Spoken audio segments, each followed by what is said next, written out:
Fala galera, bem-vindos a mais um podcast Escutatec e hoje tô feliz demais aqui, tô com um cara que tem uma história super legal, né? Foi diretor de tecnologia no Mercado Livre, hoje é um empreendedor, vem trabalhando bastante na Camino, né? Que é uma plataforma de gestão financeira, né? Tem um banco as a service, um banco também, né, Rodrigo? Tem um banco integrado. Integrado, é o futuro unicórnio, assim espero. Uma baita plataforma legal. E hoje a gente vai falar muito sobre empreendedorismo. Você que tem a tua startup, pretende, né, levantar fundos, né? Você que pretende, hoje é dev ou whatever, você está em qualquer outra frente aí e tem alguma ideia e quer tirar isso do papel e quer começar a empreender, esse é o cara. Ele vai dar uma aula pra gente aqui hoje. Ele falando ali vários jargões que eu não sei, vai ser muito legal, até para mim, para eu aprender, tá? Então, super bem-vindo. Cara, quero muito que essa galera aqui aprenda contigo hoje, né? Porque a gente sabe o quão difícil é empreender no Brasil, né, Rodrigo? A gente sabe que, infelizmente, a gente não tem tanto incentivo, né? A gente precisa correr atrás dos fundos, né, de grandes investidores para a gente conseguir tirar algumas coisas do papel quando a gente não tem a nossa reserva financeira, né? Então, antes da gente começar e mergulhar nesse papo que você domina aí 100%, né? Fala um pouquinho de você, né? Tá bom. Quem que é o Rodrigo? O que ele gosta de fazer? Onde ele nasceu, né? Me conta um pouquinho de você, depois a gente vai pro profissional. Beleza, então primeiro aí um prazer. Eu acho que um pouco as dicas que eu tenho, né, são as experiências que eu vivi, um pouco na dor, então acho que a ideia é compartilhar um pouco aqui para não ter que todo mundo passar pela mesma dor que eu passei, eu pegar uns atalhos e ter dores diferentes, né? Eu acho que é assim que a gente cresce, que a gente se ajuda. Então, falando um pouquinho de mim, eu sou do interior, né? Eu nasci no interior, numa cidadezinha chamada Promissão. Ninguém conhece, eu tô acostumado a explicar que fica entre Bauru e Araçatuba. Legal, legal. Aí nasci, cresci lá. E naquela época não existia trabalho remoto, nada disso, era terminar a faculdade e vir para São Paulo, né? Aí terminei a faculdade, fui fazer mestrado em São Carlos, mas acabou o dinheiro e aí falei, vou para São Paulo. Hoje em dia, né, eu falo pra turma que é mais nova, assim, nem sabe o que é isso, né? Não ter um smartphone na mão, não contar com Uber, com Google Maps, Waze. E aquela época, 2005, janeiro de 2005, não tinha nada disso, né? Eu tava na Claro quando veio o primeiro iPhone, eu tava na Claro quando saiu o primeiro telefone com GPS, né? Parecia um episódio dos Jetsons. Caramba. Então imagina você chegar numa época em São Paulo, sendo do interior, assim, era muito amedrontador, assim, mas enfrentei, né? Aprendi. Hoje sou quase um paulistano aqui já, né? Depois de tanto tempo. Mas aí a minha história começou em tecnologia, com Java, desenvolvedor. Aí depois passei por algumas empresas, passei por diferentes segmentos, que foi bem legal. Fui instrutor Java também, assim, gostava de ensinar e fui ajudando, né? E aprendendo mais e mais. E aí depois eu comecei por uma linha mais de liderança, né? Gostava ali de ajudar, liderança técnica. Aí comecei para a liderança de pessoas, foi dando certo. Fui avançando, passei por algumas empresas aí como gerente, navegando um pouco esse advento que estava começando lá atrás, 2010, da agilidade aqui no Brasil. Mas muito focado ali em entrega, produto, métodos ágeis. E aí passei por empresas, startups, eu estava na 99, né, quando se tornou o primeiro unicórnio do Brasil. Legal. Foi uma primeira experiência legal, assim, de uma empresa mais estilo Vale do Silício, e aí já fui picado ali, né, pelo bichinho da startup. E aí depois fui para a rede, que era Itaú, assim, uma dinâmica muito diferente. Mas aí eu já comecei a me apaixonar um pouco por essa revolução financeira, né, revolução fintech. E aí eu fui para o mercado pago. E ali no Mercado Pago eu entrei em janeiro de 19 com uma aposta para criar o primeiro time no Brasil, porque o time era muito centralizado na Argentina, mas estava tendo uma evasão muito grande, a economia não estava legal. E aí eu entrei com essa aposta, montar um time de 30 pessoas em um ano. Eu brinco, né, que 30 pessoas eu tenho na família, né?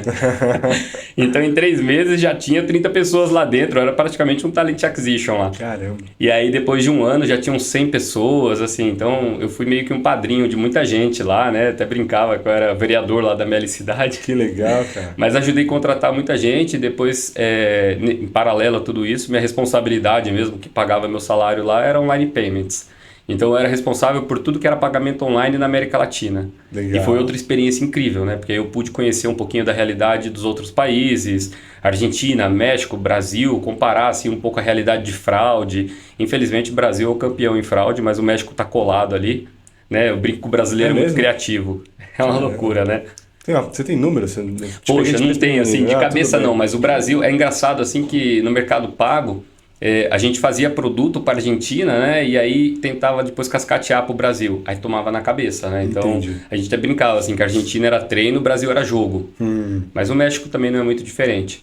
E aí ali no final, né, da minha trajetória no Mercado Livre, eu estava como diretor de Online Payments, então eu tinha uma estrutura enorme, e aí foi quando eu decidi fazer essa transição para uma startup. Assim, eu sempre tive desejo de começar alguma coisa, né? Assim, eu, como todo mundo, ver essas histórias no Nubank, várias outras startups que vão avançando, dá certo. Não necessariamente, né? Eu sei que não tem tantos Nubank no Brasil, mas eu queria ter uma história assim de construir alguma coisa, né? Igual o Mercado Livre mesmo, 20 anos. Eu queria realmente viver essa experiência. Não precisava ter sido do zero, como foi a Camino, foi um pouco mais desafiador, mas foi bem enriquecedor também, né? E ali tenho muita coisa para compartilhar aqui. Já faz 3 anos que eu estou nessa jornada empreendedora. Eu acho que o legal aqui é poder contar um pouquinho esses aprendizados, um pouco os desafios. Quem está nesse mundo corporativo, executivo, né? E tem esse desejo, mas não sabe o que espera pela frente. Então acho que vai ser um papo legal aqui. Que legal, cara. Eu tenho certeza, né? Eu tenho certeza absoluta, né? Pleonasmo, mas enfim, vamos lá. Hoje eu conheço, por exemplo, um dev que tem uma baita ideia, né? Mas ele tem ali o teu salarinho, né? Do salário dele, e ele não sabe, né? Para quem vender aquela ideia. É uma baita ideia. Por onde ele começa? O que ele tem que fazer? É um bom ponto, né? Primeiro, porque são duas, né? Desculpa te cortar, mas a primeira é a ideia, e depois eu vou te perguntar, ou se você puder engatar, já tem uma ideia rodando, um MVP rodando, né? Então acho que são diferentes, assim, as iniciativas para angariar fundos, né? Ou não? Sim, sim. E aí eu acho que já vale um choque de realidade, né?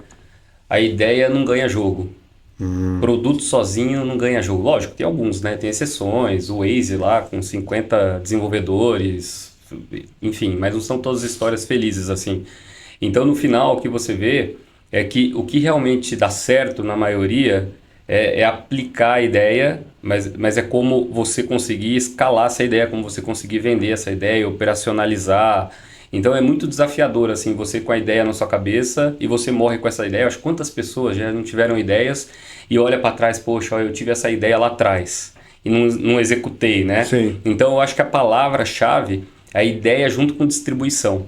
Como você conseguir criar essa ideia e conseguir avançar com sócio, com fundo, com investidor, o que for, para conseguir alcançar uma distribuição da ideia. Então esse é o primeiro choque de realidade. Então, para você não dormir com essa ideia e morrer com ela e depois ver alguém implementar essa ideia, eu acho que tem alguns meios, né? E falando um pouquinho da jornada, do que eu aprendi, né, nesses anos aqui como empreendedor, eu acho que tem alguns caminhos, são vários, né? Tem caminho que, se você tem dinheiro, né? E o pessoal chama de bootstrap, né? Então você escuta muito, pô, essa startup é bootstrap. Então o próprio fundador, o criador, colocou o dinheiro do bolso e ele começou a startup. Eu acho que olhando aí para trás, no Facebook, né? O Mark Zuckerberg lá com a ajuda do Salverin foi meio bootstrap, né? Porque o Salverin colocou o dinheiro, depois que veio o primeiro fundador. Sim.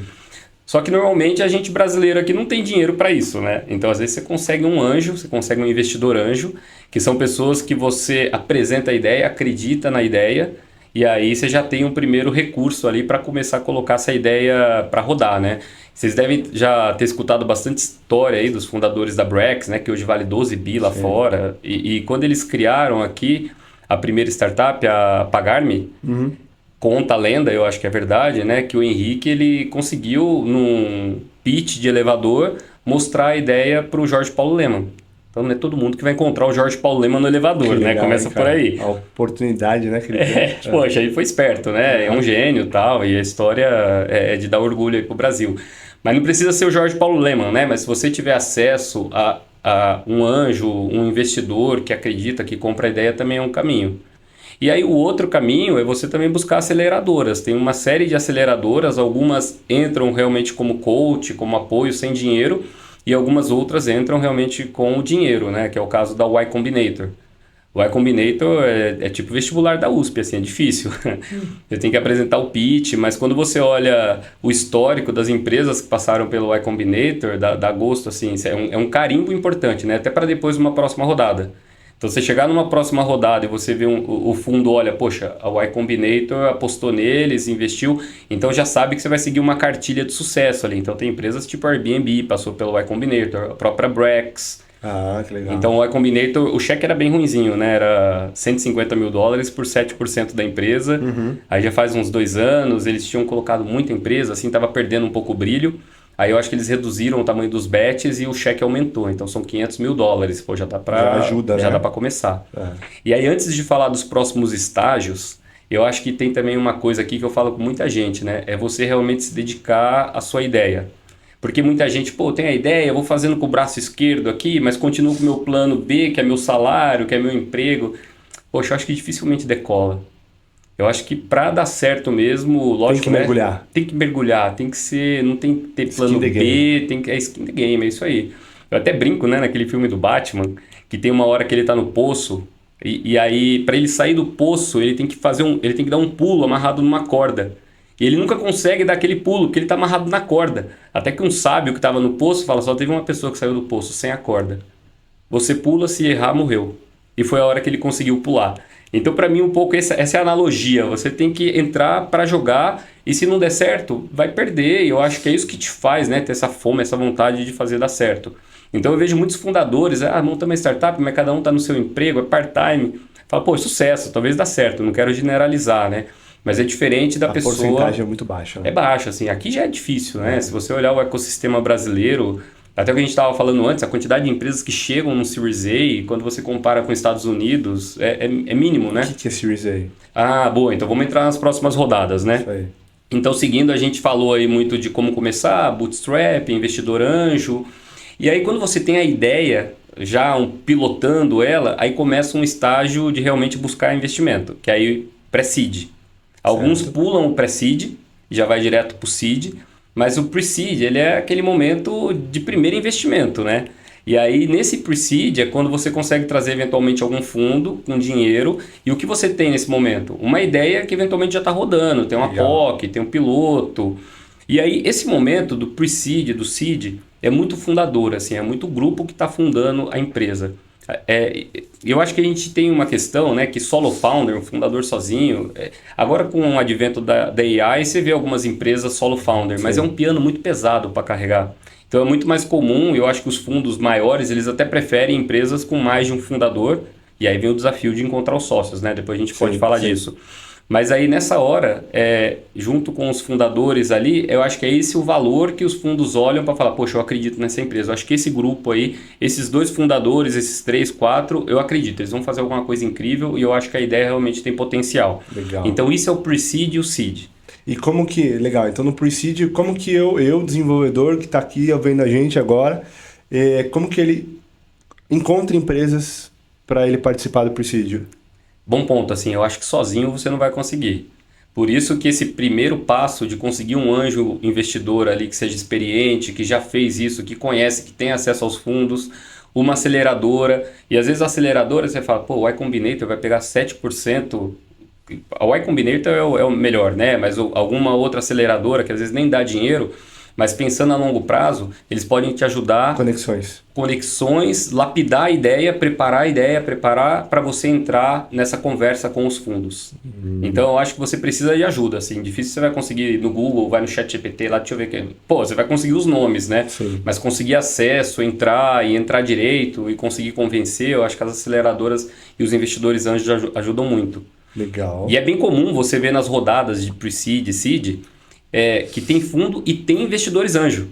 O nosso mesmo, quando a gente fez o nosso pre-seed lá atrás, a Camino, e o nosso foi um caso meio atípico, né? Porque a gente fez um pre-seed muito alto. A gente fez $6 milhões. Legal. E dentro desse, na verdade, foram 6,1, porque teve um anjo que quis entrar a todo custo no final, a gente colocou mais $100 mil lá e ficou 6,1. Se você olhar as notícias, 6,1 milhões. Que legal.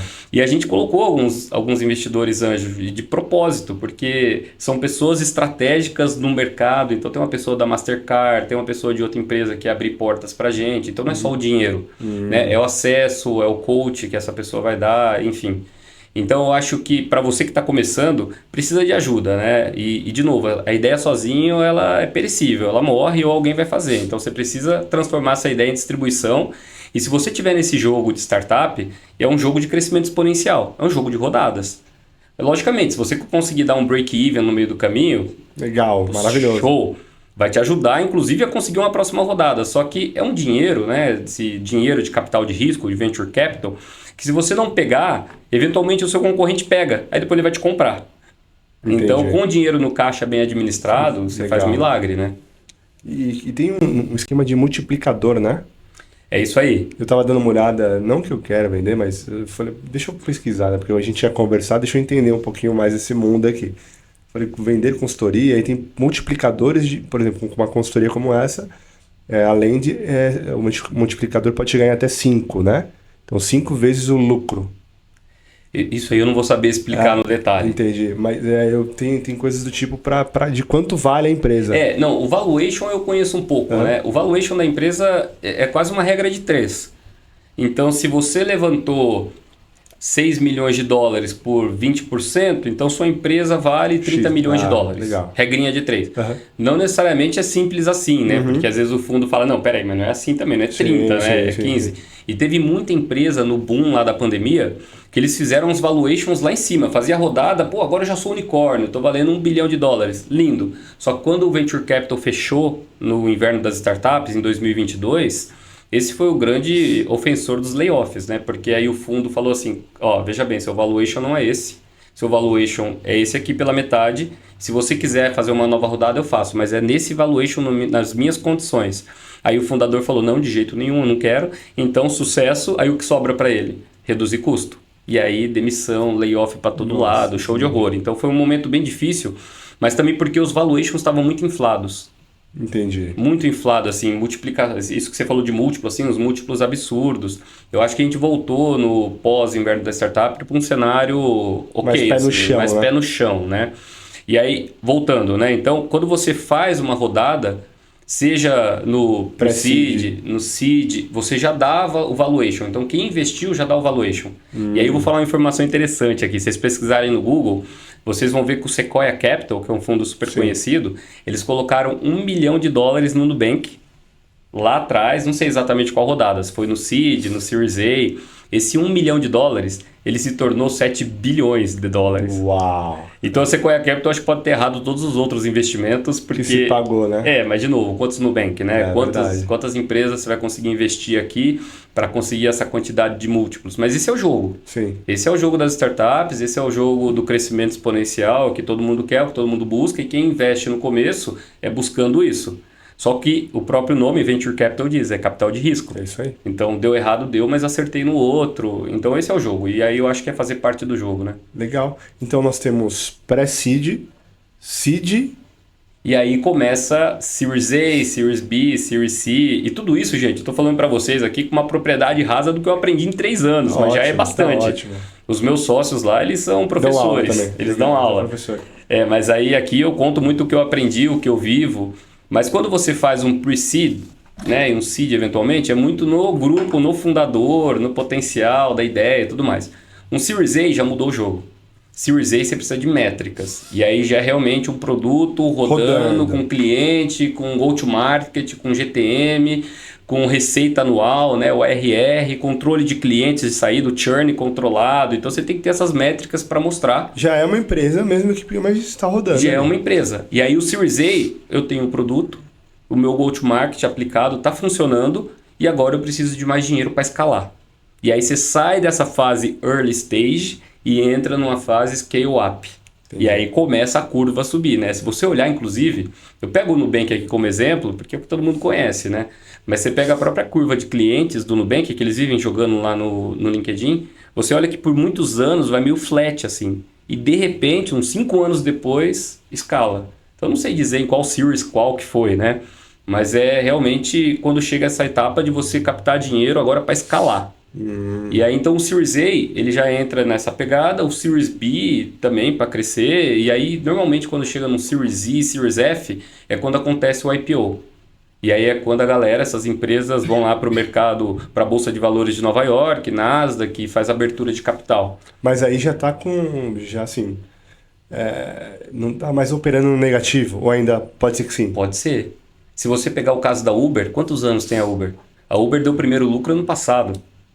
Então, pode ser, o próprio Nubank... Mas é porque ela estava reinvestindo, né? Sim, mas esse é o jogo, né? E às vezes não se paga. O próprio Nubank, Eu acho que mudou um pouco, né? Eu não sei se ainda cabe esse tempo todo sem dar nenhum lucro, sem receita, mas o próprio Nubank ele começou a dar lucro não faz tantos anos, se você olhar. E aí, quando chega nesse Series F, eu não sei exatamente, eu acho que varia de empresa para empresa, né? E também da janela, do IPO, ser favorável para os dois lados. E aí é quando as empresas saem na bolsa. A própria Acreditas está em vias de sair na bolsa, né? Eles fizeram um Series F, eu acho. Certo. Então, de novo, são rodadas, mas quando a empresa chega nesse estágio, poxa, já são milhares de funcionários, né? Uma operação super parruda, já é um estágio realmente aí de quase grande corporação. Legal, legal. Acreditas está bem grande hoje? Acreditas é grande. É o Sérgio Fúrio, né? Quantos Um fenômeno. deve ter mais ou menos? Poxa, não sei, mas Grande. milhares, é grande.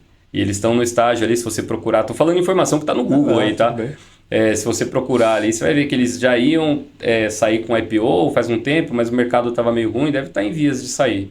Entendi, legal. E aí esse dinheiro entra para o caixa da empresa. O fundo chegou lá e falou, toma aqui um cheque de 5 milhões de dólares. É isso aí. Num desses series. E aí cai na caixa da empresa e o CFO que faz a gestão disso? Ou como que é? Tem um board ali acompanhando? Como que é o dia a dia? Nessa etapa pre-Series A, antes do Series A, você ainda não tem um board. Okay. Né? Então é muito os fundadores mesmo administrando. Direto para o fundo. Isso, o CFO, o CEO, né? E esse é um outro ponto importante, assim. Uma coisa é o papel como fundador, outra coisa é o papel na operação. Então eu e os meus sócios, nós somos em 4, todos nós somos fundadores, ninguém vai tirar isso da gente. Mas o papel na operação é outra coisa. Você então, carrega até piano. Pô, pois é. Mas eu acho que o ponto é que não é porque você é fundador que você tem que fazer de tudo, né? Você vai ter o seu papel na empresa. Sim. Eu sou CTO, agora sou CTO e CPO. O meu sócio é o CEO, mas é quase vendedor também, fica vendendo. O outro é CFO e assim vai. Mas aí por que eu estou dizendo isso? Porque nesse começo é um controle meio conjunto, né? Os fundadores acompanhando e prestando conta o tempo todo pro fundo. Entendi. O fundo, eles são bem maduros, né? Eles querem acompanhar, quer saber como é que tá aí no negócio. Então, o pessoal acha que não vai ter chefe. Pô, vou fundar minha empresa porque eu não tenho chefe. Realmente, você não tem chefe, mas você tem que prestar conta para alguém, assim.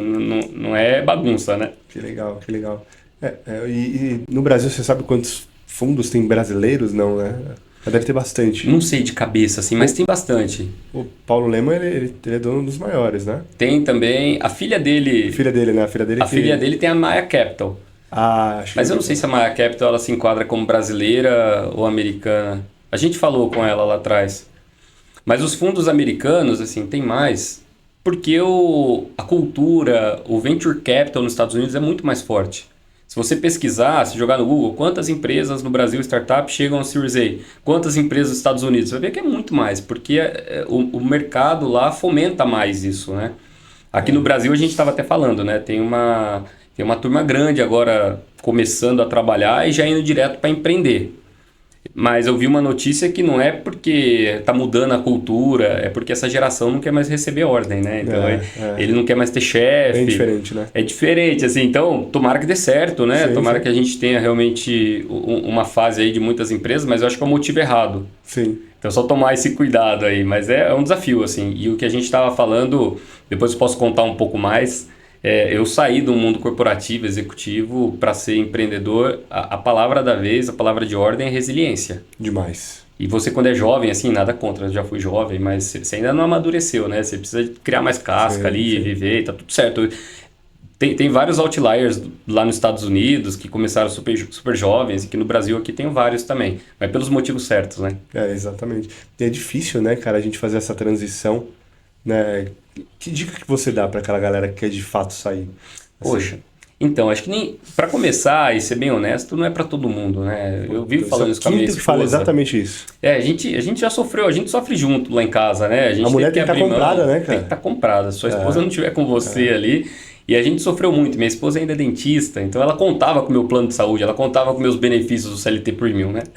CLT Premium, O pessoal brinca, né? O CLT Premium agora até me dói um pouco, né? Mas tá certo, aproveitem aí. Sim. Mas aí a gente tinha muito benefício, plano de saúde, vale isso, vale combustível, vale mercado. Carrão. Então, carrão, tinha um carro híbrido, lindão lá, zerado. Então é o tipo de coisa que se a família não tiver comprado assim, a família sofre junto. E minha esposa, ela comprou junto o desafio e a gente tinha ali nosso pé de meio, acho que meu momento de vida estava legal, mas o começo foi muito mais difícil do que eu imaginava. Porque aí o salário, poxa, vai lá embaixo, então esse é o primeiro ponto. E aí quando eu digo que não é para todo mundo, não é só financeiro, né? Não é resiliência financeira para conseguir lidar um pouco com escassez, né? Ter que fazer escolhas. Eu falo de resiliência ali também, de pressão, de lidar com problemas que você não tinha que lidar antes. Sim. Então, falando da minha história, né? Eu estava no Mercado Livre, diretor de tecnologia, desenvolvimento de online payments. Às vezes eu estava lá no Mercado Livre, poxa, estamos sob ataque hacker. Eu, nossa, sucesso aí, né, meu? Sorte, né? Tomara que dê tudo certo. E ia para minha casa e dormia tranquilo.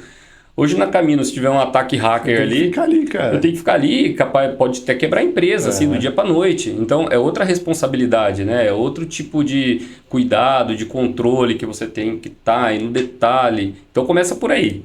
E aí, eu sempre brinco com a turma, né?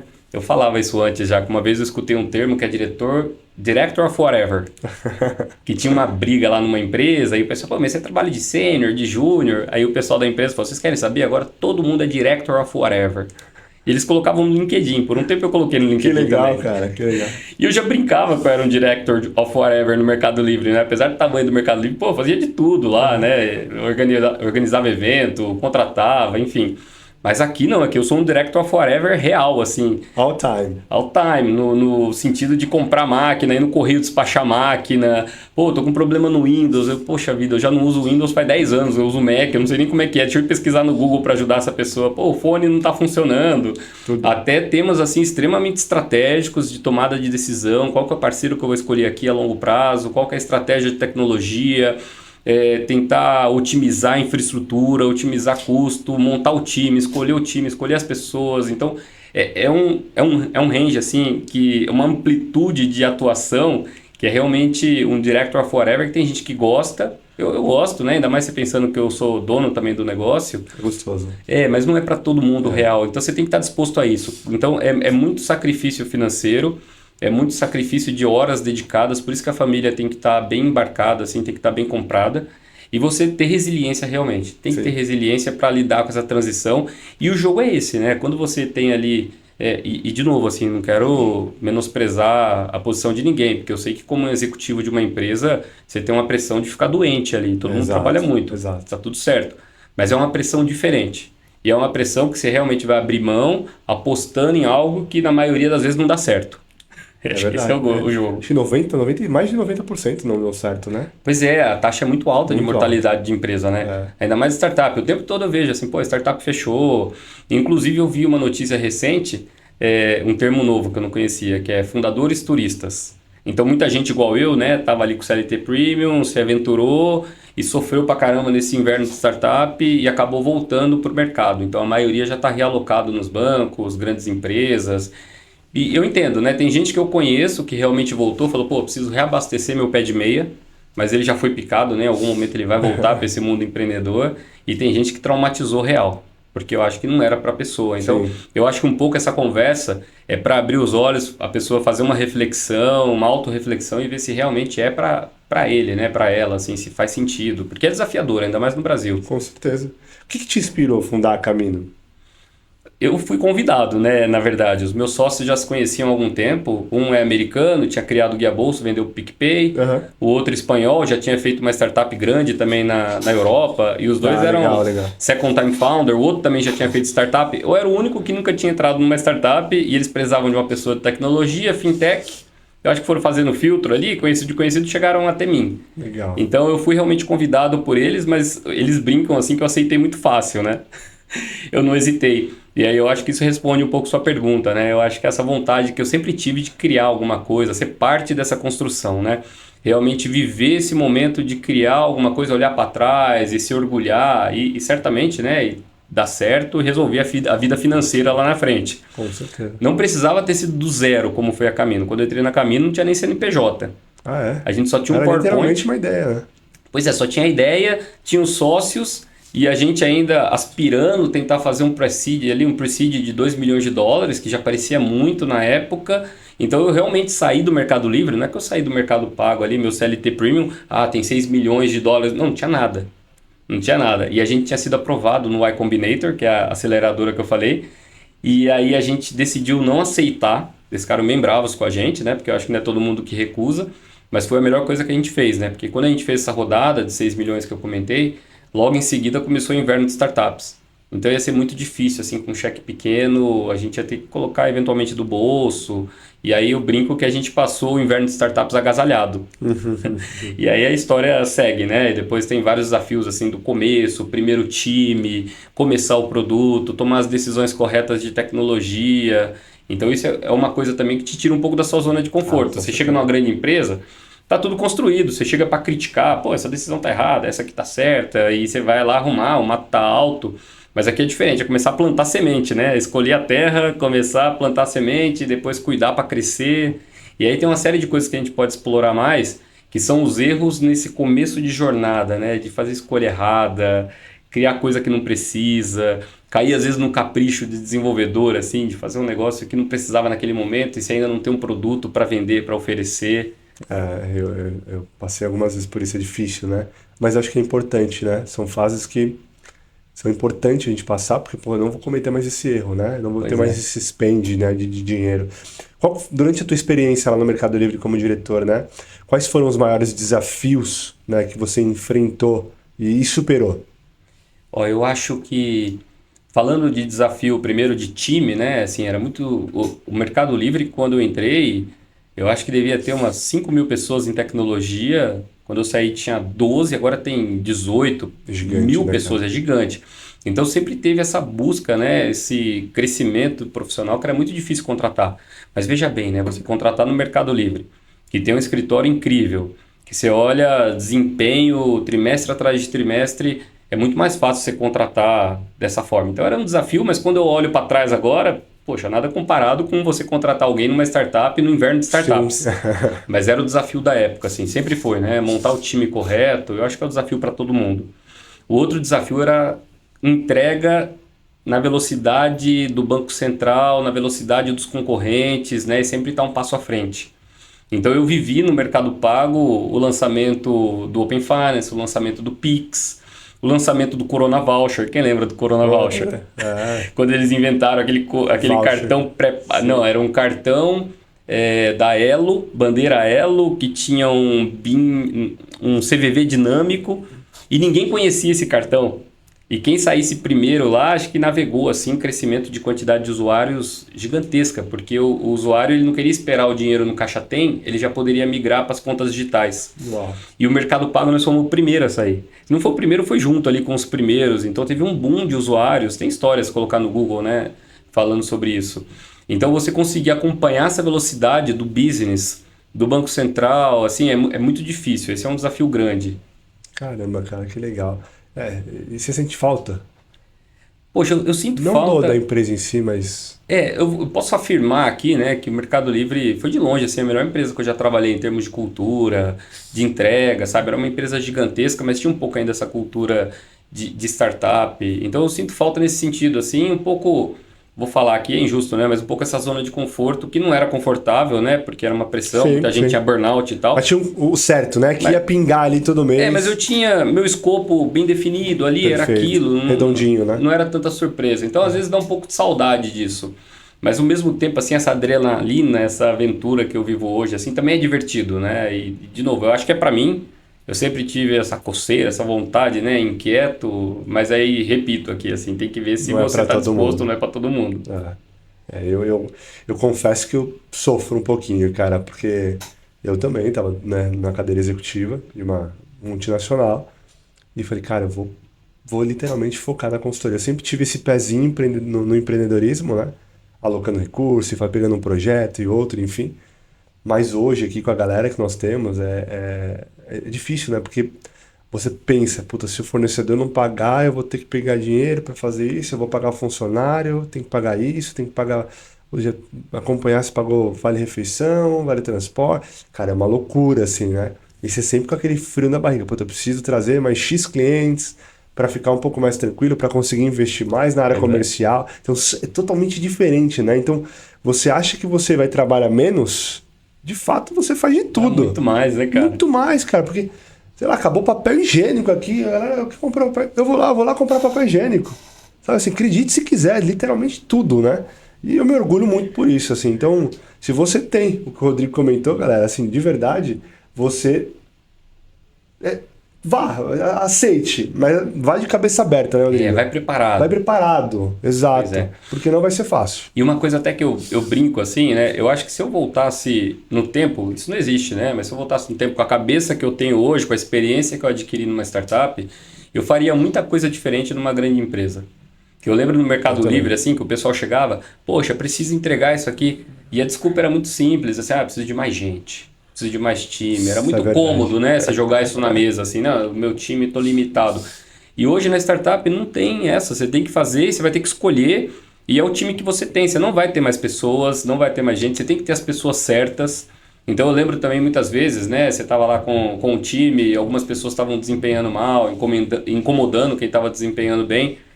E você lidava com isso. Numa startup, poxa, tem que estar todo mundo desempenhando bem. Porque o time é muito enxuto. Se alguém não faz, pesa o dobro pro outro. É isso aí. Então é um desafio.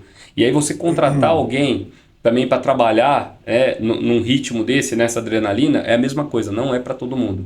E é onde eu sofri um pouco no começo da Camino. Agora você imagina, né? Eu saí lá de um cenário, conhecia muita gente, né? Ajudei a contratar muita gente no Mercado Livre. Mas você vai para uma startup que o nome é Camino, e ainda o nome é um planeta do Star Wars. Aí você joga no Google. Né, cara? É verdade. Aí você joga no Google, só vinha Star Wars. Demorou, cara, pra sair Star Wars da primeira página. Agora só aparece Camino, nossa empresa lá. Legal. Então eu ia convidar alguém pra trabalhar na Camino. Aí, pô, mas o que é Camino, né? Star Wars, mas por que Star Wars? Eu tinha que gastar 15 minutos falando de Star Wars lá com o pessoal. E aí logo em seguida começa o inverno de startups, layoff pra todo lado. Quem que ia jogar, cara? Quem que ia entrar numa startup, né, com todo esse risco? E até meu sócio falou uma coisa uma vez que eu não esqueço, assim, eu gosto, né? Não adianta também eu querer convencer alguém do Mercado Livre a vir trabalhar nesse cenário, assim. Tem que trazer o jogo para nossa quadra. É isso. Traz o jogo para o nosso campo. Então você tem que pegar alguém que realmente viveu startup, que gosta de startup, e muita gente que entrou no estágio que gostaria de ter entrado antes para ter SOP. É isso aí. Aí SOP, Stock Option. Ah. Esse é o jogo para trazer, eu acho que o time fundador, assim, o primeiro time.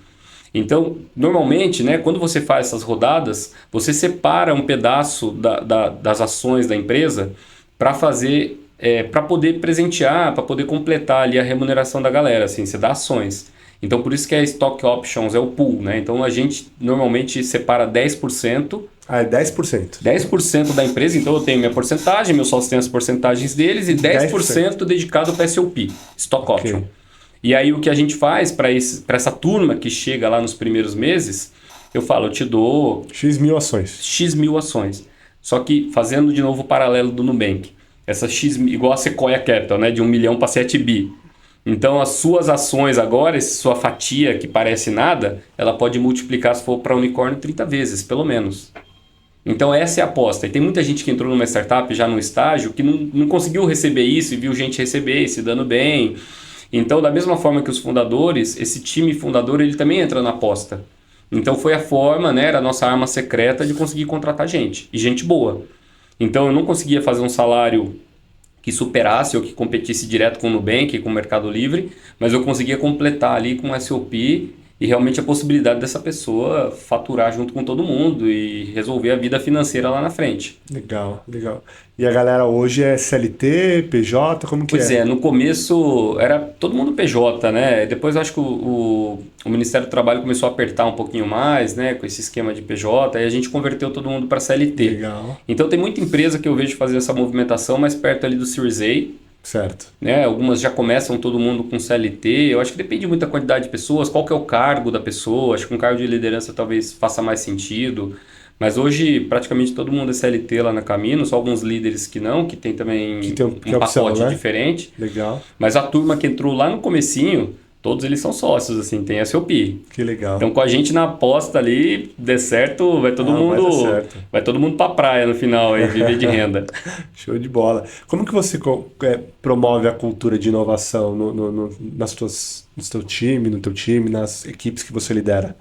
Pô, esse é um tema interessante, assim, cultura, né? E a cultura, pô, tem um monte de livro, né? Eu sempre ficava contando, pô, walk the talk, né? A cultura tem que ser praticada e tal. Mas quando você chega numa empresa que não tem cultura, aí você cria a cultura. Então, eu acho que a cultura, ela é muito exalada, assim, por esse primeiro time. Primeiro pelos fundadores, então, depois pelo time. Então, acho que na contratação, realmente, assim, você tem que definir a cultura e acertar bem na cultura. E a gente até brinca, assim, eu não vou citar nomes de empresa, mas tem umas empresas que têm uma cultura muito Cada, né? puxada, assim, difícil. Mas é walk the talk, é assim, eles não enganam ninguém. A cultura nossa é assim, entra quem gosta de trabalhar assim. Então lá no começo da Camino, eu lembro que foi bem no começo, assim, a gente não tinha nem definido detalhes do produto, já estava definindo a cultura. Então a gente tem os nossos valores e a gente sempre tentou ancorar as contratações, as demissões também muito pautadas pela cultura. E aí dentro da nossa cultura tem também bem forte ali, né, o tema de inovação. Tem um que eu gosto bastante, né, que o Jorge Paulo Lemann falou numa entrevista, que é o grit, né, que é garra. Ah, ok. Esse é um fator, assim, um valor que eu gosto bastante, assim, que eu acredito, né? Se for para falar todos que eu me identifico mais, esse é o que eu mais gosto, assim, de ter garra, vontade, perseverança. E aí dentro dos nossos valores tem a cultura de inovação e para mim, numa empresa qualquer, né? Inovação, quando você tem uma área de inovação, eu acho que é um risco. Porque todo mundo acomoda e acha que só aquela área vai inovar e você fica esperando, pô, cadê a inovação, né?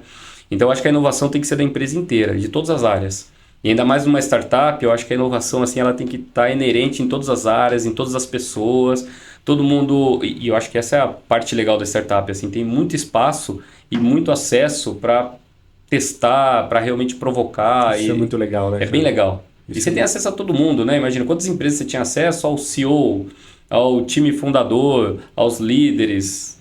Então eu acho que isso é legal. Show de bola. E na tua visão, né? Como CTO e dos teus sócios, quais são os próximos passos da Camino, né? E como que você vê a empresa contribuindo para o futuro da tecnologia? Ó, hoje a gente está numa fase bem legal, assim, uma fase bem estável, né? Eu até brincava que no primeiro ano, depois que eu me joguei nessa aventura, assim, eu olhava para trás, ficava cheio de dúvida, assim, pô, será que eu fiz a coisa certa, né? Hoje, 3 anos depois, ainda tem um monte de incerteza, não incerteza da minha decisão, né? Mas a gente não sabe ainda se a empresa, acho que nem no Series B, C, você vai saber se já deu certo, né? Certamente você já está num estágio que já está ganhando melhor, sabe? A empresa já tem um valor bacana.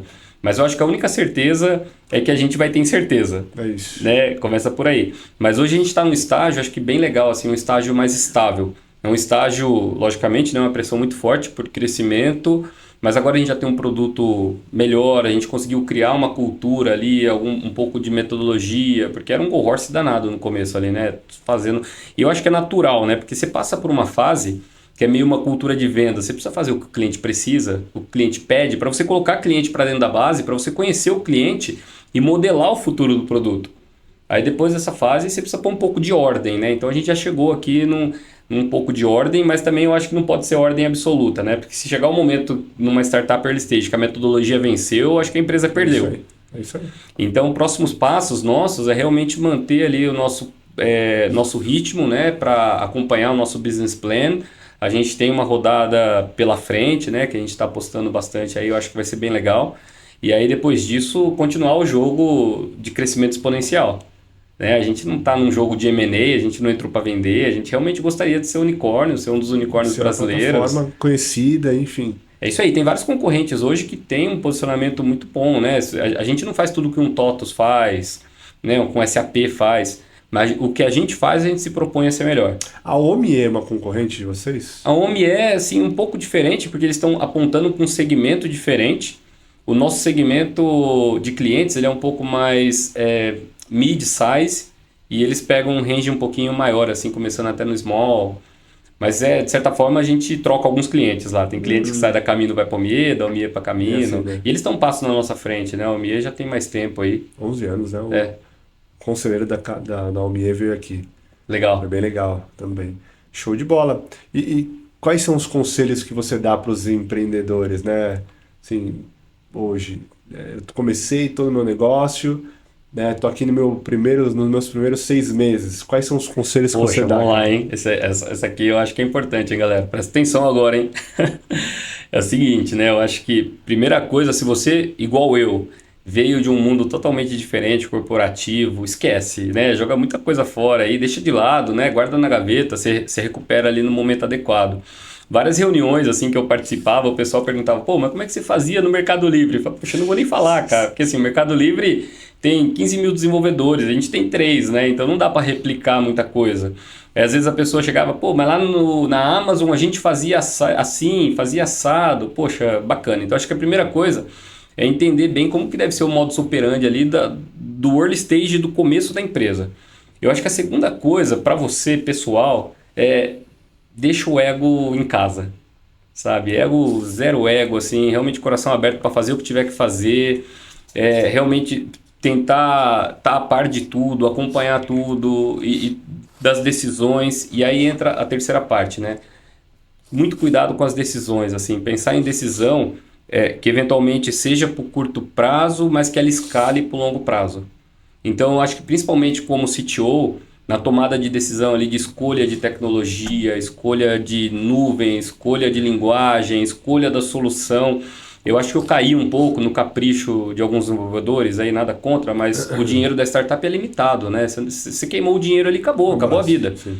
Então, você tem que escolher bem o que você vai fazer no começo e o que você fizer tem que ser de um jeito para testar, assim, na pegada de POC, depois de Minimum Valuable Product ali, MVP mesmo, e aí funcionou, depois você troca os gravetos por concreto, né? Tá tudo Perfeito. certo. Não tô falando para fazer coisa mal feita, né? Coisa simplista, mas fazer simples de um jeito que depois escale.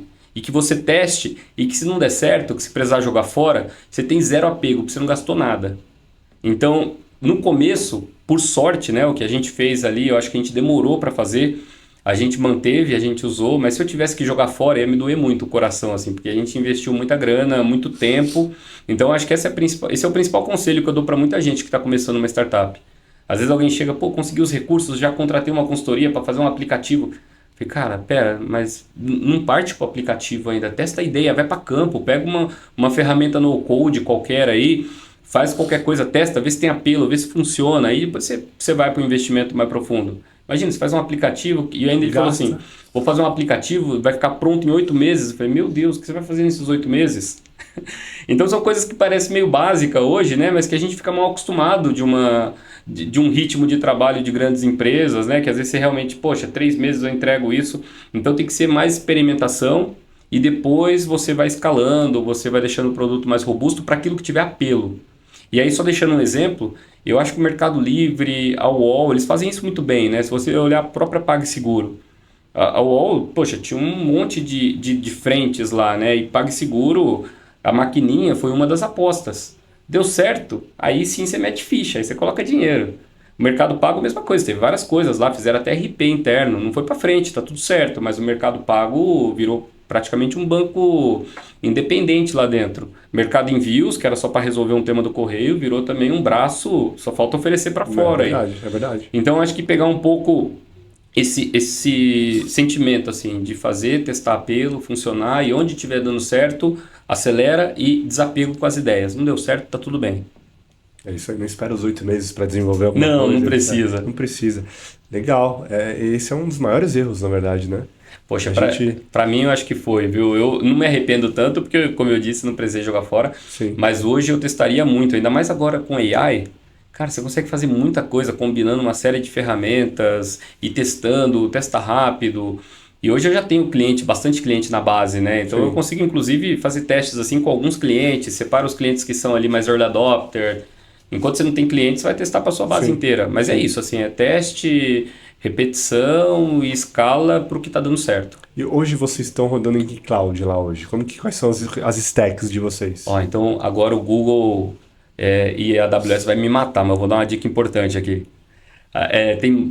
Qual que é o jogo, né, das clouds, assim? É te amarrar no começo.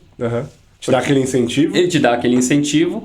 E aí depois chega uma hora que fica difícil para você mudar de cloud, e aí você vai ter que pagar, né? Vai chegar uma hora que tem que pagar. Mas eu acho que tem que usar mesmo. Se é o jogo deles, vamos entrar no jogo deles e tá tudo bem, todo mundo sai ganhando. Então, tanto Azure, da Microsoft, o GCP, né, a AWS, todos eles têm esse programa de incentivo. Só que eu recomendo você pegar na hora certa, porque tem tempo. Então o incentivo dura 1 ano. E o que eu fiz errado? Eu comecei a caminho e já peguei o incentivo. E eu não tinha nada para rodar, assim. Então eu já estava contando, ganhei lá X mil dólares, e aí fiquei 3 meses sem ter praticamente nada para rodar, e depois no final, esses 3 meses iria ter feito a diferença. Então, o próprio AWS ele tem um esquema que é gradativo, né? Tem um pacote menor, acho que é 25 mil dólares, não sei ao certo aqui os valores, depois dá para pesquisar no Google. E aí depois dos 25 mil dólares, é 25 mil dólares por até 2 anos, e depois, se eu não me engano, US$ 100.000 por até um ano.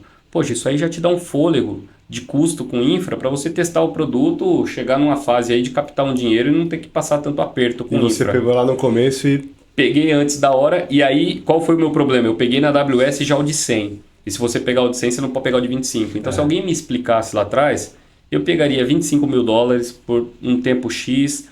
Teria uns 2 anos e meio aí sem pagar cloud. E aí, então, eu vou entrar num ponto aqui importante para vocês que o Rodrigo tocou, tá? A gente faz muito isso aqui na Land IT, tá? A gente, pro último cliente, Rodrigo, inclusive, a gente conseguiu US$ 350.000 para ele conseguir usar em 3 anos. É um cliente que está super feliz. A gente já fez isso para alguns clientes, né? Inclusive, a gente consegue ajudar vocês, hein, cara? De verdade, tá? A gente passou por muitos problemas e a gente tem alguns caminhos que a gente consegue, de fato, liberar alguns créditos, tudo certo. Mas a gente consegue comprovar que faz sentido o Google, a Microsoft e a Amazon investir no teu negócio, tá? Então, nesse último cliente também, que era uma startup, foi no começo, a gente liberou de cara US$ 350.000 Fantástico. por 3 anos e meio, tá? Isso faz alguns meses atrás. Então, procura o nosso time comercial aqui que a gente vai dar uma aula e mostra para você como a gente consegue trazer mais de R$ 2 milhões para você de cloud, tá? Olha, reforçando o jabá aí, né? Dificilmente você vai conseguir isso direto com a AWS, direto com o Google. E como tem esses estágios que eu comentei, né? Tem a aceleradora, tem o fundo. Normalmente as clouds estão associadas a esses grupos. Então, uma vez que você está lá no Y Combinator, você é do Y Combinator, então eu consigo... Você tem aqui, ó, toma, X créditos da AWS. Perfeito. Então, assim como vocês oferecem, né? Eu acho que tem que encontrar alguém para conseguir acessar esse crédito. E legal que vocês oferecem. É importante, né? E a gente vai cobrar um FII em cima de quanto a gente conseguiu para vocês. Olha isso. Né? Então você não vai pagar nada, literalmente. Então eu vou oferecer, consegui levantar para você US$ 300.000. Então a gente vai combinar um FII em cima disso, só. E você literalmente vai trazer saving, porque é dinheiro que você pagaria no cloud e você investe no teu time, né, para escalar a tua aplicação, a tua ideia, enfim. Né? Então conta com a gente, tá? Legal. Cara, já estamos aqui com mais de 40 minutos. Passou voando, hein? Né, cara? Muito bom, muito legal. Né? Olhando um pouquinho para as rodadas de investimento, né?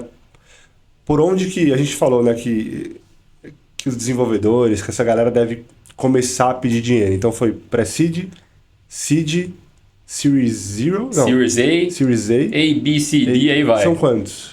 Poxa, eu não sei falar o certo, mas eu já vi Series F, né? Não, eu tava brincando. Tá. Mas eu já vi aí chegar até o F, mais ou menos. Eu acho que Acreditas deve estar no F, se eu não me engano, no Nubank deve ter ido até um F, G. Mas são as rodadas. Mas aí, a hora que você entra nessas rodadas, assim, você já está num jogo, depois do Series A, e aí realmente ter conselho, já é quase um jogo de gente grande. Né? Eu acho que para quem quer começar, o ideal realmente é buscar apoio nas aceleradoras, e tem algumas no Brasil. Eu não vou arriscar falar aqui porque eu não sei de cabeça. Mas aceleradora, investidor anjo, eu acho que como não... É difícil, assim, não ter experiência e se jogar nesse mundo sem experiência é muito difícil os primeiros passos. É igual o profissional, né? Você saiu da faculdade, até você entrar na engrenagem ali, então para entrar na engrenagem nada melhor que alguém experiente. E o que acontece muitas vezes, o pessoal também convida advisor. Então você tem uma ideia bacana e aí você conseguiu algum investimento ou não, ou você quer só dividir a ideia, aí você consegue um conselheiro experiente e fala, poxa, 20% da empresa, 10%, 5% não sei da empresa, para você ser meu conselheiro aqui. Aí você vai trabalhar com o que você tem, né? Com certeza. Com stock option, com as ações da empresa, da ideia que você criou. Legal. Isso é muito bom, né? Assim, hoje vocês têm conselheiro já ou não? Não temos só ainda. Direto, né? Provavelmente depois de uma próxima rodada, Series A sim. Mas a gente tem advisor. Né? A gente é humilde ao ponto assim de a gente não era tão especialista em marketing e aí a gente tem um advisor que tem lá o stock option. Exatamente. Aí perfeito. A gente ofereceu para ele viu, falou, poxa, eu quero, né? E tá com a gente ali, tem uma reunião de 1 hora por semana. Legal. E ele ajuda a gente nessa parada assim de marketing. E aí quando você faz as rodadas e eventualmente que eu falei do investidor anjo, né? Esse cabe investidor anjo junto com o fundo, certamente você vai escolher uns investidores anjo também para te ajudar a guiar nesses próximos passos. Perfeito. Eu, por exemplo, tenho 2 advisors aqui, que um deles vem 3 vezes por semana aqui. Legal. Eu quero que você venha aqui, o outro vem 2 vezes por semana, né? Foi vice-presidente de grandes empresas e o outro foi diretor também. E aí eu acho que vale um gancho, importante. né? Desculpa te interromper, Claro. mas vale um gancho lá nos conselhos, né? Que eu falei de ego, também humildade do sentido de aceitar que você precisa de ajuda. É isso, Esse é o porque ponto. Quando eu estava no Mercado Livre, poxa, eu era muito especialista no desenvolvimento de sistema, naquele nicho. Aí de repente eu caio num cenário que eu tenho que cuidar de segurança da informação, de infraestrutura, DevOps. Cara, eu preciso de ajuda. Não dá para saber tudo, né, Rodrigo? É natural. Difícil, cara. Difícil. Legal. E qual é a última mensagem que você dá para a galera de casa, para os devs, Legal. coordenadores, gerentes, enfim? O que você quer deixar de mensagem? Poxa, tem uma boa. Eu acho que essa jornada, essa empreitada, né, de startup, né, essa caminhada empreendedora, ela é muito difícil. Então, eu até falei assim do solo founder, né, fundador sozinho. Você vê alguns agora, com o advento do AI, né, algumas despontando, mas de novo, assim, não se ilude ao ponto de que você vai também conseguir fazer sozinho se você não tem essa habilidade. Sim. Então, você tem que convidar, escolher alguém para dividir esse piano com você. Inclusive, eu já vi gente que quer ser fundador, quer fundar uma empresa, né? E ele não tem sócio. E essas aceleradoras fazem umas rodadas para os sócios se encontrarem lá. Então, tipo uma roda de namoro, né? Você vai trocando de mesa assim, para conhecer o seu futuro sócio, né? Legal. Então, eu acho que é um piano difícil, é um piano pesado para carregar. Eu acho que é legal você ter sócios para dividir essa carga, dividir essa jornada. E aí eu acho que é o conselho, assim, é conhecer bem o seu sócio. Eu, graças a Deus, me dou super bem com os meus sócios aqui, a gente se complementa bastante, mas eu vejo muita startup encerrar, não dá certo por causa de rixa, briga entre os sócios. E aí, poxa, pega até mal também depois pro investidor, pro fundo, né? O que aconteceu? Por que brigou? Então, eu acho que faz bastante diferença escolher a pessoa certa. É um casamento. É um casamento que o divórcio ele vai ser tão complicado como um casamento de verdade. Assim, você vai ter que deixar muita coisa na mesa e sempre acaba em briga. Então, escolha bem o sócio e se você não tiver habilidade para tocar sozinho, tenta convidar realmente encontrar alguém que te complementa nessa jornada. Perfeito. Eu estou 100% contigo. Por exemplo, além de o CNPJ tem 11 anos, mas eu estou mergulhado, né, na companhia há 8 meses, mais ou menos. Né? Em 8 meses a gente tem 203 funcionários. Legal. Então estamos crescendo bastante. E aí, quando eu mergulhei junto com o sócio. E aí cai exatamente no que você falou, cara. Precisa dar match de fato 100%. E no dia a dia, o cara é teu amigo, ele é bom, aí você vai no dia a dia, você mergulha, você fala, e as ideias não batem. Então, tem que de fato conhecer e escolher muito bem seu sócio. Assim, todo mundo que passou aqui, se vocês olharem, fala a mesma coisa que o Rodrigo comentou. Um sócio é extremamente importante, né? Tem que se dar bem, tem que ter skin the game ali, né? E você vai aprender com ele, né? Hoje eu aprendi muito assim de marketing, de vendas, finanças, coisas que eu nunca vivi na minha vida. Então não é só, eu sou CTO, só tive que aprender na marra coisas de infraestrutura, de segurança, logicamente. Mas você aprende a lidar assim com a empresa, com siglas que eu nunca tinha ouvido na vida, né? Eu até brinco lá que no Slack eu montei um canal de siglas, que é tanta sigla. Nossa. E aí você vai aprendendo assim essas siglas, e são siglas que são comumente usadas no mundo inteiro, mas não só a sigla, né? Mas o conceito por trás da sigla, a aplicação desses conceitos. Eu acho que tudo isso aí é um aprendizado e é mais fácil quando você tem o seu parceiro ali ombro a ombro. Com certeza. Galera, vocês entrem no site lendtech.com.br, tá? Se você tem algum problema na sua empresa, aí fugindo um pouquinho de startup, né? Até big players, nós temos gigantes clientes aqui na empresa. Se você tem algum pain point, a gente faz um assessment, entende teu problema, cria para você uma concepção de produto, mostra para você como que você resolve o teu problema sem custo nenhum. Se precisar, eu crio o business case para você levantar budget com o teu CFO, leva o time, construa isso para você e você no final apresenta, tá? Então contate nosso time aqui comercial, vamos bater um papo, que a gente tem muito para somar, tá? E, Rodrigo, obrigado, cara. Obrigado mesmo, porque, cara, eu, inclusive, tinha várias e várias dúvidas como essa. E a galera vai adorar, eu tenho certeza, cara. Não, legal, feliz. O objetivo aqui é compartilhar, né? Eu aprendi muita coisa nessa jornada de 3 anos, que é intensa, e quanto mais a gente puder compartilhar, se ajudar, eu acho que fortalece o nosso ecossistema empreendedor no Brasil. É isso aí. Crie conexões também, né? É isso aí. É isso aí. Obrigado, cara. Que é isso. Prazer. Valeu.